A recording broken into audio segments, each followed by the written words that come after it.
Bienvenue dans Slow Marketing, le podcast du marketing qui ne veut pas finir comme les dinosaures. C'est le premier podcast dédié à la transition environnementale dans le marketing. Je suis Anaïs, experte en marketing digital.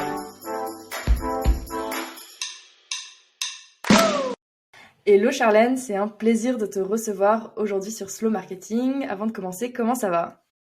Écoute, je suis ravie d'être là, Anaïs, ravie d'être à tes côtés et de pouvoir échanger avec toi. Dans cet épisode, nous allons parler de branding et de positionnement responsable, mais avant ça, est-ce que tu peux te présenter ? Oui, avec plaisir.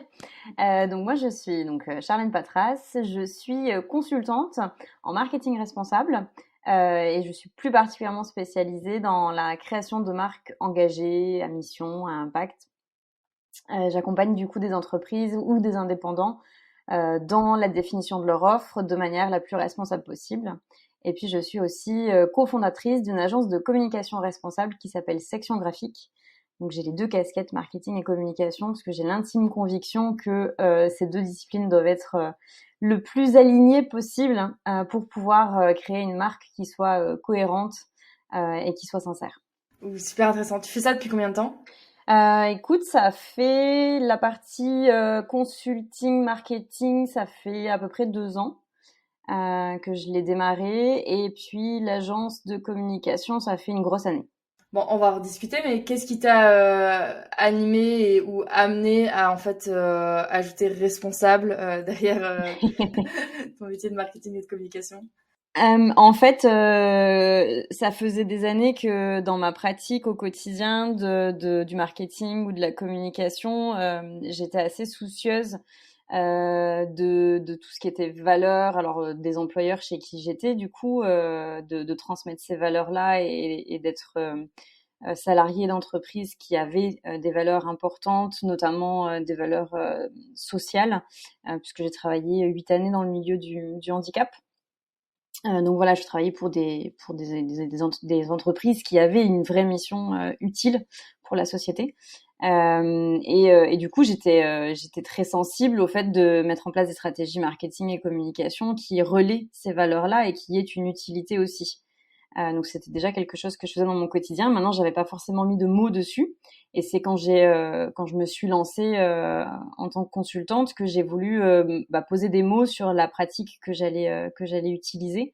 Et assez naturellement, j'en suis venue à utiliser cette notion de responsabilité qui englobait pour moi un petit peu plus de choses que la notion de durabilité, qui était un peu le pendant sur le marketing. Puisqu'en gros, moi, je voulais vraiment qu'on entende derrière responsabilité la partie environnementale, bien sûr, mais aussi la partie sociale et sociétale.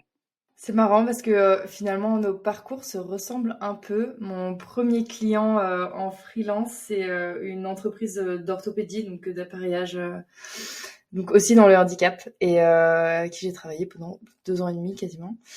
Et ouais, c'est aussi ce qui m'a animée d'abord dans cette démarche. J'ai envie de te dire, on va commencer par le sujet du branding responsable. Est-ce que tu peux déjà nous rappeler ce que c'est que le branding pour une entreprise ? Oui, bien sûr. Donc le branding, en fait, c'est assez simple, hein, c'est son identité de marque. C'est comment cette marque, elle va véhiculer qui elle est. C'est comment elle veut qu'on la voie et comment elle va réellement véhiculer ses valeurs et ce pourquoi en fait elle a été créée. C'est ça, c'est aussi son élément de différenciation sur le marché, puisque normalement son branding, s'il est bien fait, il est unique. Chaque marque doit avoir sa propre unicité. Et puis on peut aussi faire le lien avec le personal branding qui est aussi utilisé donc à la fois par les indépendants qui sont eux-mêmes leur propre marque et qui est utilisé aussi par les dirigeants des entreprises qui communiquent leurs propres valeurs aussi. Ouais. Et du coup, c'est quoi ton approche pour créer une identité de marque responsable ?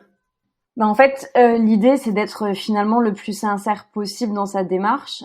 C'est d'arriver à montrer, grâce à l'identité qu'on va créer, réellement qui est cette marque, ce qu'elle représente et ce qu'elle veut être. Donc en fait, là-dessus, on va se baser sur, si on prend un peu les concepts de stratégie classique, on va se baser sur la mission, la vision et les valeurs de l'entreprise. Donc si on les décompose une par une, le premier point, donc travailler sa mission, c'est la raison d'être de la marque, c'est son pourquoi elle s'est créée. C'est ce qu'elle apporte à ses clients, c'est les bénéfices qu'elle apporte à ses clients. C'est souvent ce qui est formalisé dans le slogan des marques. Et donc là, l'idée, c'est vraiment de se dire la solution en fait que la marque elle souhaite apporter au problème qu'elle a identifié de son consommateur. Comment est-ce que cette solution-là, elle est responsable? Donc par rapport à l'impact qu'elle a donc sur les différents champs que j'ai cités avant. Et si on veut le reformuler un peu différemment, c'est quel impact positif moi en tant que marque je veux avoir sur mon client avec la solution que je lui propose. Donc ça c'est vraiment la partie mission, c'est le cœur de la marque. Ensuite sa vision, ça va être la projection long terme. C'est en gros ma marque, quel rôle je veux qu'elle ait dans les 10 prochaines années. Et on va établir des paliers intermédiaires avec des objectifs intermédiaires à 3 ans, 5 ans, 7 ou 8 ans, c'est variable, et puis 10 ans. Et ça va vraiment être des objectifs en fait sur chaque palier qu'il va falloir qu'on mette en place, qui vont être un peu les preuves de la vision qu'on a. Et ces objectifs-là, il faut s'attacher au fait qu'ils soient justement éthiques, responsables. C'est-à-dire que chaque sous-objectif, il faut réfléchir à l'impact aussi qu'il peut avoir sur ma stratégie de marque et sur mon environnement. Là, du coup, pareil, si on revient un peu sur la question d'impact positif, c'est comment j'impacte positivement ma cible pendant les 10 prochaines années, étape par étape. Et puis le dernier point, ce sont les valeurs. Ça, c'est un socle qui est fondamental déjà pour toute entreprise, mais forcément pour créer une marque responsable, on peut pas le faire sans valeurs fortes. Ces valeurs, c'est les croyances communes de l'entreprise. Elles sont souvent impulsées par le dirigeant ou les dirigeants, les créateurs de l'entreprise, parce que c'est lié à leur pourquoi ils l'ont créé. C'est aussi ce qui va devenir le fondement de la culture d'entreprise plus tard. Et donc qui va être lié là pour le coup aussi à la communication interne, on en reparlera un petit peu après. Et donc ces valeurs-là, moi j'ai tendance à dire qu'il vaut mieux en choisir maximum 5 pour vraiment être sûr qu'on les priorise. Et une fois qu'on les a choisies, de venir les expliciter avec une phrase pour chaque valeur qui donne notre vision de cette valeur-là, parce que chacun a une interprétation différente des mots. Et c'est toujours plus clair de venir en donner son interprétation pour que toutes les parties prenantes, en fait, avec ma marque, les consommateurs, les fournisseurs, soient tous un peu alignés avec ces valeurs. Parce que l'enjeu, effectivement, pour une marque responsable, c'est que ces valeurs soient alignées avec ses parties prenantes. Qu'elles soient alignées donc avec les valeurs de ses consommateurs, avec les valeurs de ses fournisseurs. Ça peut être les valeurs de ses financeurs. Enfin voilà, c'est toutes les personnes qui vont venir interagir avec cette marque. Il faut que les valeurs concordent. Voilà un petit peu la base, on va dire, du branding responsable. Et puis, bien sûr, une fois qu'on a fait cette partie-là, il faut que l'offre qu'on fasse derrière, elle en découle et qu'elle soit aussi responsable. On s'arrête pas juste à l'image, quoi. Ouais, je comprends. J'aime bien le fait que tu ailles décrire chaque valeur avec une phrase, parce qu'en fait, souvent, c'est vrai que quand on voit le branding d'une marque ou d'une entreprise et qu'elle donne ses valeurs, c'est des mots qui sont mis comme ça et qui peuvent être un peu vides de sens. Donc c'est pas toujours évident de comprendre ce qui se cache derrière. Et comme tu dis, chacun peut avoir sa propre interprétation de ce mot, quoi. C'est ce qui va rendre la marque unique, au final, son interprétation. Exactement. C'est hyper important. Je me demandais sur cette partie-là d'identité de marque, est-ce que tu accompagnes des entreprises qui sont principalement au démarrage ou aussi des entreprises qui sont déjà lancées depuis plusieurs années? Comment ça se passe? Parce que des fois, il y a des réajustements à faire, je suppose. Ouais, c'est ça. Alors les deux, pour le coup. Bon, c'est vrai que c'est toujours super sympa d'accompagner une entreprise qui se lance parce que on va dire que la feuille est complètement vierge, donc on peut un peu plus se faire plaisir dans les directions qu'on va donner. Donc j'accompagne pas mal soit de créateurs d'entreprises, soit d'indépendants qui se lancent, enfin voilà, de freelance, des choses comme ça, mais plus des créateurs d'entreprises parce que c'est souvent plus eux qui vont avoir pour le coup besoin de réfléchir de manière profonde à leur stratégie globale et à leur identité. Par contre, ça m'arrive aussi souvent d'accompagner des entreprises qui ont en général 2-3 ans de vie qui ont voulu lancer un business et qui avaient besoin assez rapidement de trésorerie, qui ont aussi voulu lancer business pour tester le marché. Hein, c'était un peu du test and learn. Une fois que la boîte elle est bien établie, que ça tourne, ils se rendent compte que pour pouvoir passer à l'étape supérieure, pour pouvoir accélérer, ils ont besoin de mettre en avant une vraie identité pour eux en interne, parce qu'en général, ils ont grossi aussi, ils ont des salariés. Et ils se posent forcément la question de la culture d'entreprise, de la communication interne et de la politique RH. Pour l'externe, pour se différencier face à la concurrence, à un moment donné, pour se différencier, il faut déjà savoir qui on est et ce qu'on représente. Et souvent, c'est des questions qui sont éludées dans le dans le feu du quotidien. Voilà, c'est pas les choses sur lesquelles on se pose dès le début. Enfin, pas tout le monde en tout cas. Dans nos échanges, tu avais souligné vraiment que le cœur de ton expertise, c'était le positionnement marketing responsable. C'est un sujet d'ailleurs que j'avais abordé dans le premier épisode de Slow Marketing. Et j'aimerais vraiment avoir ton retour sur le sujet et surtout comment ça se déroule lors de tes accompagnements. Dans ce que tu avais évoqué, tu avais mentionné le fait que dans le marketing responsable ou le marketing durable, on utilisait pour créer la stratégie marketing de l'entreprise, non pas 4 P, mais 7 P. Donc, quand on revient sur le marketing mix, qui est un des gros outils fondamentaux de la stratégie marketing, donc les 4 traditionnels qui sont product, place, promotion et price. Il m'en manquait un. Donc, le produit, son prix, ses canaux de communication et ses canaux de distribution. Et donc tu avais rajouté donc les trois responsables, donc Planet, People et Purpose, donc le but, les gens, enfin les personnes et puis la planète. Et moi je voulais revenir, tu vois, sur les 4 premiers parce que très souvent aussi j'insistais sur les 3 nouveaux parce qu'ils n'étaient pas connus. Mais en fait, l'idée c'est vraiment aussi de retravailler sur les 4 fondamentaux de ton mix en mettant un peu ta casquette monsieur madame responsabilité et en te disant comment chaque item, je vais venir le travailler de manière responsable. Donc là, c'est vraiment finalement le nœud de la construction de ton offre responsable. Donc typiquement, on va les prendre un par un, ça sera un petit peu plus simple avec des exemples.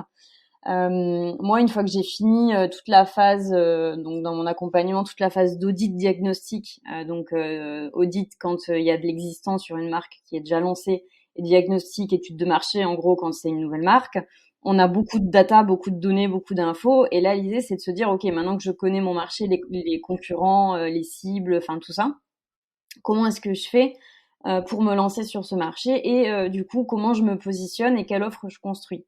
Donc la première chose qu'on va venir étudier, c'est le produit. Et là, typiquement, que ça soit une offre de produit ou une offre de service, la question qu'il faut se poser, c'est comment est-ce que je construis mon offre de manière responsable. Donc, en gros, de manière à ce qu'elle ait l'impact environnemental le plus bas possible, mais aussi de manière à ce qu'elle ait l'impact économique et social le plus positif possible. Je te donne un exemple. Alors, quand on parle de produit, c'est tout de suite un petit peu plus facile sur la partie produit matériel. Mais on va dire, pour diminuer l'impact environnemental, il y a tout ce qui va être éco-conception de produits, donc travailler sur les matériaux, sur la gestion des déchets, sur la gestion des matières premières. Donc vraiment toute cette partie purement physique. Ça peut être aussi sur la gestion des énergies liées au processus de fabrication, enfin voilà. Et puis quand on travaille aussi sur la partie impact positif sur un produit, toujours on va venir réfléchir à la réparabilité du produit pour avoir un produit le plus durable possible, la mise à disposition de pièces détachées ou de tutoriels pour les consommateurs pour qu'ils puissent venir le réparer eux-mêmes. Ça, c'est des choses qui sont importantes aussi. Ça peut être de travailler à donc l'impact économique de mon produit. C'est par exemple, je travaille qu'avec des fournisseurs français ou avec des fournisseurs locaux, régionaux pour avoir un impact économique positif. Ça peut être aussi de travailler aux bénéfices clients pour répondre à une problématique, je sais pas moi, sur une minorité. Il y a une minorité de la population, tout à l'heure on parlait de handicap par exemple, qui va avoir une problématique bien spécifique. Je viens concevoir un produit qui va venir l'aider et donc avoir un impact positif immédiat sur ma cible. Voilà, c'est vraiment de concevoir l'intégralité de son produit par rapport à l'impact qu'il va avoir, positif et négatif. On peut le faire aussi, c'est un travail qui est un peu différent, mais on peut le faire aussi sur son offre de service, bien sûr. Donc ça, c'est la partie produit. Le deuxième P, donc le prix. Là encore, on peut le réfléchir de manière responsable. On va un peu plus parler d'éthique souvent. Donc c'est en gros le fait de fixer un prix qui soit juste par rapport au reste du marché, par rapport à ce que ça nous a coûté réellement, par rapport aux bénéfices que ça va apporter à mes clients aussi. Il y a par contre des champs qui sont un peu moins évidents. La rémunération équitable pour mes salariés, pour mes fournisseurs. À un moment donné, si je veux fournir un produit de qualité, il faut aussi que je rémunère correctement mes fournisseurs. On peut envisager aussi des offres tarifaires qui soient, comment je pourrais dire, accessibles selon différents critères. Par exemple, des offres à palier en fonction de situations spécifiques. Ça peut être le niveau de ressources des personnes, ça peut être le nombre de salariés dans une entreprise, ça peut être le nombre d'options que l'entreprise ou le particulier va prendre dans mon offre. L'idée, c'est vraiment d'avoir un prix au plus juste possible. Le troisième point, donc, c'est la partie distribution. Alors là, il y a des choses qui sont un peu évidentes, qui vont être la partie packaging, le matériau qui va être utilisé pour le packaging. Mais il y a des choses aussi qui peuvent aller un peu plus loin. Par exemple, sur le fait d'utiliser un packaging réutilisable, retournable. Il y a pas mal d'entreprises qui se lancent là-dedans. Il y a des packagings qui sont compostables, ça c'est assez sympa aussi. En plus, au-delà du côté écologique, c'est souvent des packagings qui esthétiquement sont intéressants aussi. Donc c'est plutôt sympa d'en tirer bénéfice. Ça peut être les produits avec des recharges pour diminuer l'impact du flacon dans la cosmétique notamment. Il y en a pas mal qui font ça. Le choix du mode de transport, le fait de regrouper les livraisons. Il y a beaucoup d'entreprises qui se sont lancées là ces derniers temps, des startups sur, par exemple, le dernier kilomètre, il est fait à vélo, mobilité douce, voilà, des choses comme ça. Donc c'est vraiment le fait de prendre en compte toutes les étapes ça passe aussi par exemple par les canaux de distribution comme la précommande, le fait de ne produire qu'une fois que le produit il a été déjà commandé. Alors c'est pas adaptable à tout dans tout ce que je viens de citer, il faut regarder son marché puis il faut se dire moi qu'est-ce que je peux faire par rapport à ce qui existe. Mais il y a toujours une solution en fait qui est plus responsable qu'une autre. Donc l'idée c'est vraiment de faire l'équilibre bénéfice-impact. Et puis le dernier champ, c'est la partie communication. Et là, pour le coup, c'est de se dire quel est l'impact environnemental et social de ma stratégie de communication et des outils de communication que je vais avoir qui, bien sûr, ont un impact notamment sur l'environnement et qui n'est pas un impact encore très couramment pris en compte par les entreprises.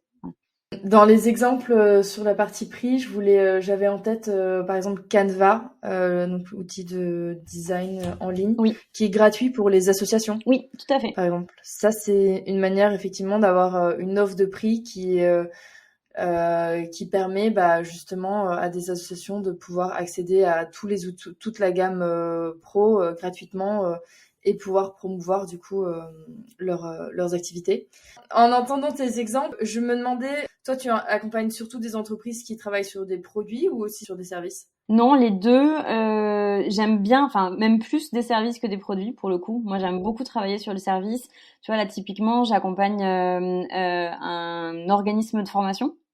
Ouais. Donc, on va dire que certes, il y a un produit parce que le produit c'est l'offre de formation, mais c'est pas un produit physique palpable. Et voilà. Et là, typiquement, chaque étape, on le réfléchit sur le prisme de la responsabilité. Donc, ça va être le canal de diffusion de la formation, présentiel ou en ligne. Enfin voilà, toutes ces choses-là qu'on vient réfléchir, quoi. Et il y a tous les sujets aussi, pour revenir au handicap qu'on a mentionné avant, d'accessibilité. Tout à fait. En physique, mais aussi en ligne, parce que c'est des sujets qui sont pas beaucoup évoqués. C'est un point que j'utilise beaucoup, moi, auquel je sensibilise beaucoup sur la partie communication, l'accessibilité. Pour le coup, donc accessibilité en ligne par rapport à tout ce qui est outils numériques. C'est un point qui est hyper important sur comment concevoir des outils de communication qui soient accessibles. T'as des conseils En fait, il y a des bonnes pratiques. Encore faut-il les connaître et c'est pas toujours évident. Dans la notion d'accessibilité, déjà, faut prendre en compte pas mal de publics différents. Il y a les non-voyants, les malvoyants, les troubles psy. la déficience intellectuelle. Enfin voilà, il y a énormément de différences et de diversité. Et pour chaque problématique, j'ai envie de dire, il y a des solutions qui sont un petit peu différentes. Donc, ça va être par exemple de travailler la mise en page de son document d'une certaine manière, donc par rapport à la gestion des espaces entre les paragraphes, par rapport à l'alignement de ces paragraphes. Par exemple, on centre pas un document. On a plutôt tendance à un document, une page web par exemple, tout ce qui est numérique, on va venir plutôt l'aligner à gauche parce que ça facilite la lecture. Ok. Ça va être le choix de la typo. On évite toutes les typos script, enfin voilà, tu sais, écriture manuelle là, qui sont super cursives, qui sont hyper belles, ça c'est pas un problème, mais qui sont très très difficiles à lire pour certaines personnes. Déjà pour moi qui suis qui n'ai pas de difficulté particulière, c'est pas toujours évident. Donc voilà, faut venir un petit peu aider à la lecture selon les différentes problématiques, la gestion des couleurs aussi. Là, il y a un gros point sur la partie contraste en fonction du contraste que tu vas utiliser entre ta couleur de fond et ta couleur d'écriture. Ça va être plus ou moins lisible pour les personnes qui ont des troubles visuels notamment. Et ça va être, il y a un point qui commence à être de plus en plus connu quand même, c'est la partie texte alternatif sur les images. Ouais. Alors, qui est de plus en plus connu à la base parce que les gens pensent que c'est fait pour le référencement. Le fait de mettre un texte alternatif sur nos images, sur nos sites internet ou quoi, mais en fait non, c'est pas, ça n'a pas été. Enfin, le but premier, c'est pas de le faire pour être mieux référencé. Le but premier, c'est de le faire pour que les personnes qui utilisent un lecteur d'écran puissent savoir ce qu'il y a sur l'image, puisqu'ils ne la voient pas. Donc en général, ce sont les personnes malvoyantes ou non-voyantes. Souvent, le problème avec ces textes alternatifs qu'on pense qui sont là pour le référencement, c'est que du coup, on se retrouve avec un espèce de fourre-tout de mots-clés qui vient pas du tout décrire l'image. Non, pas du tout. Le but, c'est juste de dire ce qu'on voit sur l'image. Donc, si on voit un monsieur sur un vélo qui traverse un passage piéton, ben on dit ça. On fait pas hashtag vélo, hashtag passage piéton, ça marche pas, typiquement. Donc, effectivement, je suis d'accord avec toi. Si on comprend pas l'utilité du texte alternatif, on tombe à côté en pensant bien faire. Mais voilà, ça fait partie de ces petits outils. Il y en a pas mal en fait. Hein. Il y a beaucoup en matière de communication responsable, que ce soit par rapport à la partie environnementale, par rapport à l'accessibilité, par rapport à tout ça. Il y a énormément en fait d'astuces à connaître. Et on ne demande pas, enfin, à part des personnes qui sont dans le métier de la communication finalement, et encore, on n'est pas tous formés à ces sujets-là, qui sont très très nouveaux et qui sont pas forcément enseignés dans les écoles. On peut pas demander à des entreprises lambda de savoir en fait ce qu'il faut faire, quoi. Comment est-ce que toi, tu intègres du coup ces principes de responsabilité environnementale dans la stratégie de communication des entreprises que tu accompagnes? On va dire que la base, c'est déjà d'avoir une stratégie de communication, donc le fond, qui soit responsable. Donc ça veut dire être le plus transparent possible. Le fait de cacher quelque chose, clairement, ça n'a rien de très éthique. Ça veut dire être le plus respectueux possible aussi envers toutes les parties prenantes, envers ses fournisseurs, envers ses consommateurs, par exemple. Ça va être le fait d'être le plus inclusif possible. Donc là, on parlait de la partie plutôt outils, mais par contre, déjà dans le fond du message, on a tout intérêt à être le plus inclusif possible. Donc ça veut dire s'adresser à l'intégralité de la population. Donc bien sûr, hommes-femmes, mais ça, j'ai envie de dire, c'est presque plus un sujet, heureusement. C'est presque plus un sujet aujourd'hui de s'adresser et aux hommes et aux femmes. Mais par contre, on parle du discours, on parle aussi des visuels qui vont avec. Là, il y a encore un petit peu de travail sur. On voit qu'il y a des marques qui l'utilisent. Alors après, il faut toujours faire très attention à cette notion de greenwashing, mais on voit qu'il y a des marques qui commencent à mettre en avant des visuels avec typiquement une marque de lingerie avec des femmes de toute ethnie, de toute corpulence, enfin voilà, pour mettre en avant le côté on est ouvert à toutes les cibles, ok, c'est sympa. Maintenant, il faut voir ce qu'il y a derrière. C'est pour ça que moi je dis toujours à mes clients, pas de communication responsable s'il n'y a pas de marketing responsable avant, sinon vous tombez dans le greenwashing en fait. Mettre en avant tout ce que vous faites de génial en termes de communication, si derrière votre marque elle n'a pas une offre qui va avec, qui est responsable, ça sert complètement à rien. Enfin, c'est même très dangereux, ça peut être sanctionné par pas mal de pas mal de lois. Donc mieux vaut être prudent. Mais bon voilà, donc la base c'est vraiment déjà d'avoir une stratégie de communication qui soit voilà, transparente, respectueuse, inclusive dans les contenus qu'elle va proposer, dans le discours qu'elle va tenir. Et puis ensuite, ça va être de réfléchir à l'impact de sa communication sur l'environnement, sur les parties prenantes, et ça va impacter tous les outils de com que tu vas choisir en fait. Donc à la fois les outils de com web, numérique, et les outils de com print, papier. Alors, je te donne des exemples. Si tu prends toute la partie numérique, donc ton site internet, est-ce que tu sais, mais tu penses dès le début à créer un site internet qui pollue le moins possible? Ça veut dire choisir un hébergement vert, puisque c'est comme ça que ça s'appelle pour l'instant. Donc il y a quelques noms d'hébergeurs verts comme Infomaniac qui fait un peu référence dans le secteur actuellement, mais qui n'est pas du tout le seul. Voilà, qui en gros est une solution d'hébergement qui utilise des énergies renouvelables, qui va venir utiliser des serveurs beaucoup plus longtemps, qui va acheter moins de serveurs, donc, enfin voilà, qui prend en compte une grosse politique environnementale de base. Il faut savoir que l'hébergement en fait de son site internet, c'est déjà quasiment la moitié de l'impact environnemental de ton site internet. Donc c'est déjà le premier point qu'il faut faire. Et puis derrière, il y a ce qu'on appelle l'éco-conception web. Il me semble que tu en avais déjà parlé. Voilà, voilà, qui vient en fait juste créer ton site internet de manière la moins polluante possible. Et on peut annexer à ça le côté accessibilité. Donc, comment faire un site internet le plus accessible possible, comme ça tu remplis les deux champs environnementaux et social et t'as tout bon sur le papier. Donc, c'est plutôt pas mal.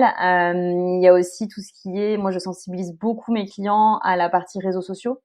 Et à la sobriété sur les réseaux sociaux. Ça veut dire pas publier tous les jours déjà, parce qu'à chaque fois que tu postes quelque chose, ça pollue. De réfléchir aussi à le format de tes posts. Donc voilà, est-ce que tu mets que du texte, est-ce que tu mets des photos, est-ce que tu mets des vidéos, enfin voilà, tous les contenus n'ont pas le même poids et donc pas le même impact. Donc ça, c'est des choses aussi auxquelles je sensibilise mes clients. Et puis donc ça c'est globalement la partie numérique. Sur la partie papier, on va venir réfléchir à toutes les composantes en fait de nos outils comme papier, plaquettes, carte de visite, enfin tout ce qui va venir s'imprimer pour le coup. Et là tu réfléchis au choix de ton imprimeur, au choix de ton papier, au choix de tes encres et même au choix de ta mise en page. Ça commence dès le travail des graphistes, pour le coup. C'est comment elles vont, je dis elles parce que je suis biaisée, il y a beaucoup de femmes, comment les graphistes vont concevoir le document de manière à qu'il pollue le moins possible. Donc, par exemple, travailler sur les marges d'un document pour pouvoir faire moins de pages. Ça peut être de travailler sur tout ce qui va être aplat de couleurs, en mettre le moins possible, parce que plus tu mets des aplats de couleurs, plus ça consomme de l'encre. Ça va être aussi de travailler tout ce qui est choix de ta typo et choix de tes couleurs. Donc là, en fait, on a deux outils qui sont assez sympas, qui sont les éco-typographies et les éco-couleurs. Donc les éco-typographies, les éco-couleurs, elles ont le même but, c'est de consommer le moins d'encre possible. Il y a des référentiels qui existent, qu'on peut trouver, qui ont été créés soit par des graphistes, soit par des imprimeurs, soit par des agences de com. Enfin voilà, on arrive à trouver pas mal de référentiels qui nous permettent de dire voilà, ces couleurs-là, elles ont un taux d'ancrage qui est limité à 100%, là où normalement le taux d'ancrage en fait classique d'une couleur c'est 300%. Donc là c'est divisé par 3. Et du coup, ça permet de réduire le niveau d'encre qui est utilisé lors de l'impression et donc de moins polluer parce que l'encre, c'est quand même quelque chose qui pollue relativement.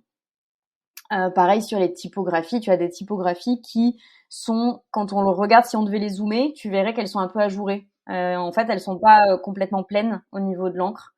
Et il y en a même qui jouent avec ça d'un point de vue graphique, qui font des typos assez sympas justement avec des formes un peu géométriques, enfin voilà, avec beaucoup plus de blanc que de noir finalement dans la typo, qui reste lisible bien évidemment.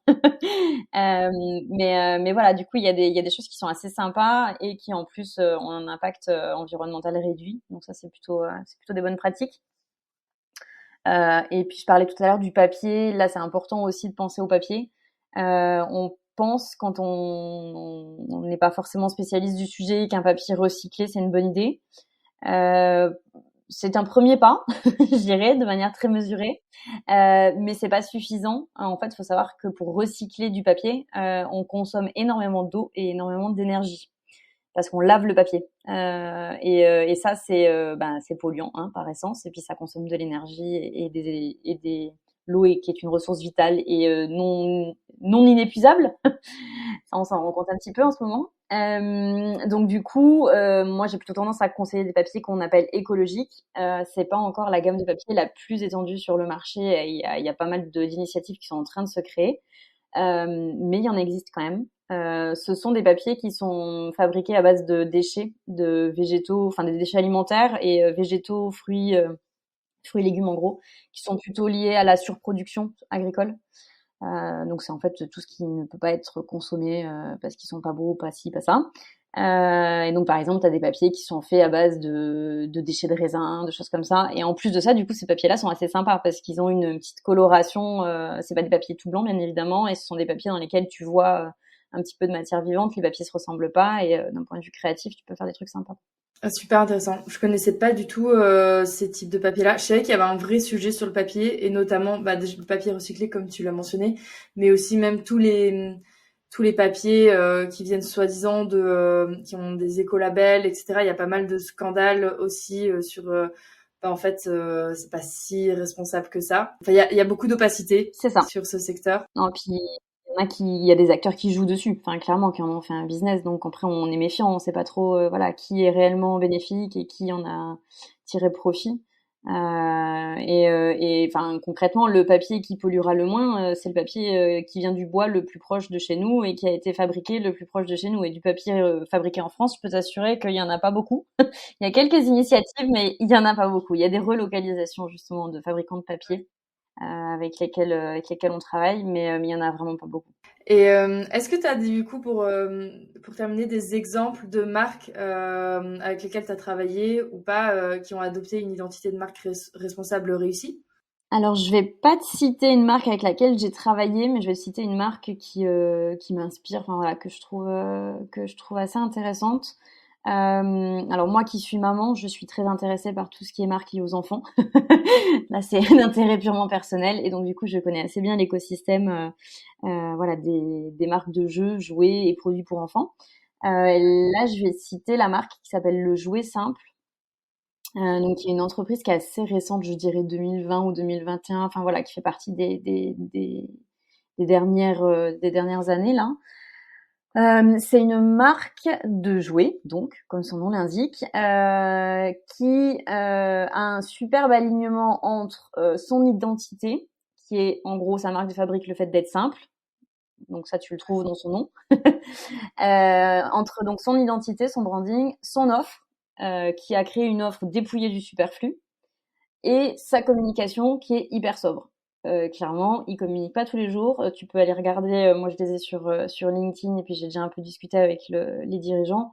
Voilà, ils sont très mesurés. Ils ne communiquent que quand c'est utile. Voilà, de manière très juste.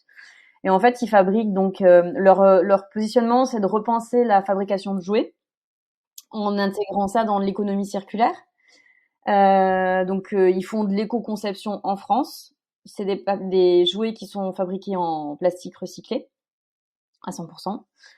Et ils sont donc monomatières. Ils sont moulés d'une certaine façon que le jouet, en fait, c'est vraiment mono. Je sais pas comment expliquer, mais c'est très simple en fait en termes de design, c'est très épuré.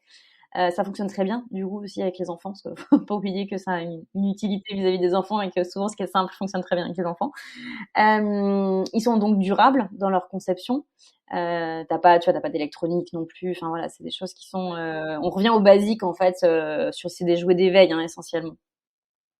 Et ces jouets sont consignés, c'est-à-dire qu'ils partent du principe que quand tu les utilises plus, tu leur renvoies et ils les refondent puisque c'est du plastique et ils refont des jouets avec. Voilà. Donc non seulement le principe est assez vertueux, mais en plus leur identité de marque elle est très simple. Enfin voilà, on comprend justement c'est d'être simple. Leur produit, il est simple, il y a aucun problème, et leur communication, elle est sobre. Donc il y a un super alignement, je trouve, sur cette entreprise-là, au-delà du fait qu'il y ait une utilité des produits, bien évidemment. Du coup, tu as rementionné le sujet de sobriété sur les réseaux sociaux et je voulais te rebondir dessus tout à l'heure. Moi, c'est un sujet sur lequel je te rejoins complètement. Je pense que c'est pas nécessaire de publier tous les jours sur tous les réseaux et d'être présent avec tous les formats possibles. Par contre, je trouve que c'est très difficile comme argument à maintenir et à tenir dans le temps quand justement, quasiment tous les jours, on entend des influenceurs de communication, personal branding, marketing, etc. en général, qui recommandent de publier tous les jours sur les réseaux, de mettre une image pour faire un stop scroller sur le fil d'actualité, etc. Et voilà, je voulais voir comment toi tu te ressentais par rapport à ces messages-là et comment tu arrivais à te positionner. En fait, il y a j'ai deux choses qui me viennent en tête. La première, c'est que nous, en tant que en général, enfin solopreneur, indépendant, enfin voilà, toi et moi, pour le coup, on est quand même, on est beaucoup alimenté par ce type d'informations et potentiellement beaucoup plus que, enfin moi, mes clients, typiquement, c'est pas du tout des informations qui arrivent jusqu'à eux, c'est pas des informations qui les impactent. Et au-delà de ça, c'est pas ce dont a besoin leur cible. Parce que ce soit des clients en B2B ou en B2C, dans les deux cas de figure, ça se vérifie. Finalement, les réseaux sociaux, on en fait tout un pataquès. C'est pas non plus l'alpha et l'oméga. Et si on prend un peu de recul et qu'on regarde le plan de com dans sa généralité, dans sa globalité, moi, bien souvent, je me rends compte que le poids, le retour sur investissement de la communication qui est faite sur les réseaux sociaux nécessite pas qu'on en fasse autant que ce qui est préconisé, clairement.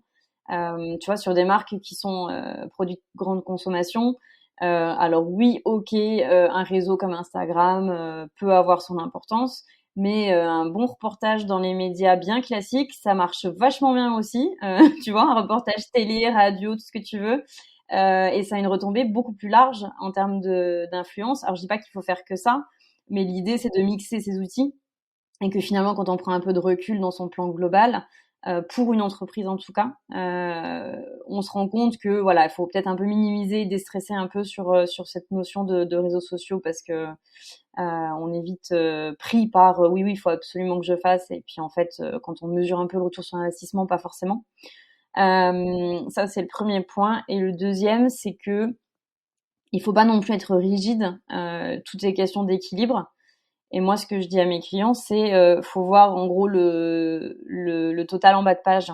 Donc peut-être que vous allez plus communiquer sur les réseaux sociaux parce que votre cible, elle est vraiment là. Il y en a vraiment besoin. Et ça sera difficile d'aller chercher de la clientèle si vous communiquez pas plus que ce que j'ai l'habitude de préconiser sur les réseaux sociaux.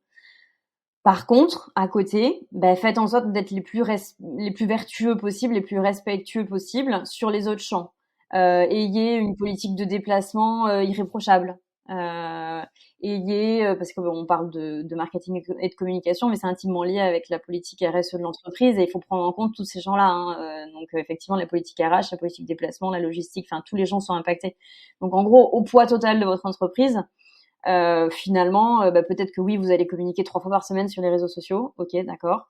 Ça pollue. Ok, d'accord. Mais si à côté vous avez une démarche sur d'autres choses qui est hyper clean, bon, finalement, en bas de page, on sera bien, quoi. Charlène, si je te dis slow marketing, tu penses à quoi? Écoute, dans un premier temps, ce qui saute ce qui me saute aux oreilles, c'est le mot slow. Donc, je pense vraiment à cette notion de ralentir Et pour moi, ralentir, ça veut dire prendre le temps de réfléchir, de se poser sur le long terme, construire quelque chose de pérenne.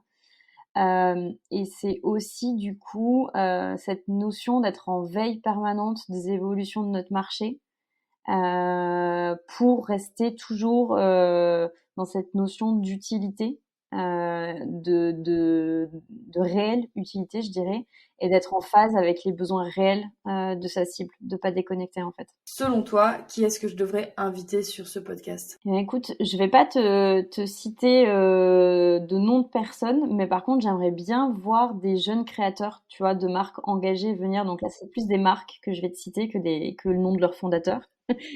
Mais voilà, je trouve que ça serait intéressant d'avoir la vision aussi de ces marques-là, qui sont des marques engagées, et comment elles ont créé leur stratégie marketing, quelles questions un peu les ont taraudées, les difficultés qu'elles ont pu avoir, enfin voilà, ce qui vient les titiller un petit peu. Et alors du coup, je t'ai dit tout à l'heure, j'ai une passion pour les milieux de l'enfance. Donc il y en a quelques-unes qui sont là-dedans. Non, il y a 2 marques que j'aime bien qui sont dans la food à destination des enfants et qui sont plus ou moins en phase de création, enfin voilà, qui lancent leurs produits là sur 2023. Donc je trouve que c'est intéressant de les voir dans ces phases-là. La première marque, c'est Paupiette au pluriel. qui crée des plats pour les enfants de manière très ludique et qui vient travailler la pédagogie sur l'alimentation. Et la deuxième, c'est Alba Baby Food, qui vient travailler là pour le coup pour les bébés tout ce qui est petits pots frais. Donc c'est un autre concept. Je trouve que ces 2 marques-là, ça peut être intéressant. Et puis une dernière sur la location de jouets, Lib et Lou. Voilà, pareil, la location de jouets, c'est un concept. Je suis très économie circulaire et ces choses-là parce que je trouve que c'est des initiatives dont on a besoin. Voilà, c'est pareil, c'est une marque qui est peut-être un petit peu plus vieille, mais qui a peut-être 2 ans, mais qui peuvent te faire un retour d'expérience, je pense, sur les enjeux marketing et com qu'elles peuvent avoir en tant que marque engagée. Ouais, super intéressant. Surtout que le marché de l'enfance et de la petite enfance en particulier, je trouve a plein de potentiel d'innovation et de justement changer les pratiques.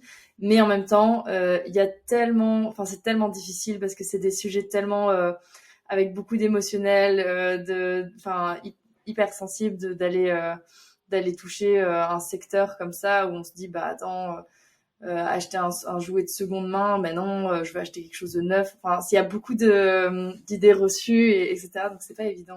C'est des marchés qui sont en cours de réactualisation. Et moi, c'est ça que j'aime bien, voir comment ils se réadaptent en fait aux nouveaux enjeux. Écoute, Charlène, merci beaucoup pour cette conversation. Est-ce que y a un endroit où on peut te retrouver, te lire, où c'est le plus intéressant de te suivre ? Oui, alors moi je suis monocanal. Pour l'instant, je suis 100% LinkedIn. Donc c'est là qu'on me retrouve assez quotidiennement, quasiment. Voilà, beaucoup plus en fait d'observation que de rédaction, puisque je m'applique à moi-même le fait d'essayer de ne poster qu'une fois par semaine, si j'y arrive. Donc voilà, et puis d'ici quelques semaines, je sortirai mon site internet éco-conçu, bien sûr, mais pour l'instant c'est LinkedIn. Ok, super. Je ne manquerai pas d'ajouter et ton LinkedIn et ton site quand il sera en ligne dans les descriptions de l'épisode. Merci beaucoup. Super, avec plaisir. C'est tout pour aujourd'hui. Rendez-vous la semaine prochaine pour un nouvel épisode. Si tu ne veux rien louper, abonne-toi à la newsletter ou à mon profil LinkedIn Anaïs Baumgarten. Tous les liens sont dans la description. Merci pour ton écoute et à très vite sur Slow Marketing.